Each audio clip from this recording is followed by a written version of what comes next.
எடப்பாடியை தேடி வந்த அதிர்ஷ்டம்.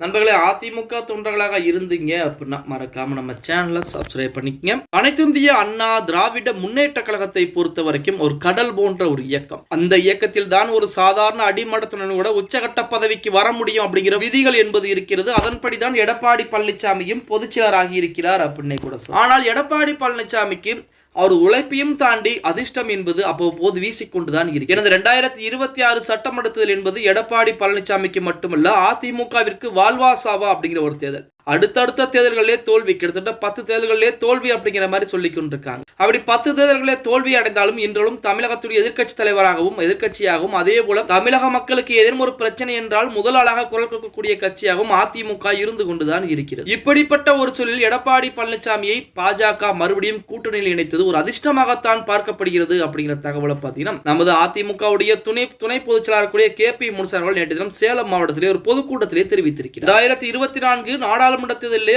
பாஜக அதிமுகவை தேடி வந்தது. அப்பொழுதெல்லாம் எடப்பாடி பழனிசாமி மறுப்பு தெரிவித்தார். இப்பொழுதும் மறுப்பு தெரிவித்துக் கொண்டுதான் இருக்கிறார். இருந்த போதிலுமே அதிமுக வெற்றி பாதைக்கு போக வேண்டுமே, அதிமுக இனிமேலும் தோல்வியை தழுவக்கூடாது, 2026 சட்டமன்ற தேர்தலிலே மிகப்பெரிய வெற்றி வாய்ப்பை பதிவு செய்து ஆட்சி அமைக்க வேண்டும் அப்படிங்கிறதுக்காண்டிதான் பாஜக கூட்டணிக்கு ஒத்துக்கொண்டிருக்கிறார் எடப்பாடி பழனிசாமி. இந்த பாஜக அதிமுக கூட்டணி என்பது ஏற்பட்டிருப்பது 2026 ஒரு வெற்றி கூட்டணியாகத்தான் மாறப்போகிறது. அது மட்டுமல்லாமல் எடப்பாடி பழனிசாமிக்கு தற்போது அதிர்ஷ்ட காற்று என்பது வீசி இருப்பதன் காரணமாகத்தான் இந்த கூட்டணி கூட அமைந்திருக்கிறது அப்படிங்கிற தகவலை பார்த்தீங்கன்னா KP முனுசாமி அவர்கள் சொல்லி இருக்கிறார் அப்படிங்கிற செய்திகள் என்பது வெளியாகி இருக்கிறது. அது மட்டுமல்லாமல் அதிமுகவிற்கு துரோகம் செய்த நபர்களுடன் ஒரு காலத்திலும் எடப்பாடி பழனிசாமி கூட்டணி என்பது வைக்க மாட்டார் அப்படிங்கிறதுல மிக உறுதியாகவும் இருந்து கொண்டிருக்கிறாராம். ஓகே கைஸ், வீடியோ பிடிச்சிருந்தா மறக்காம ஒரு லைக் பண்ணி விட்டுருங்க.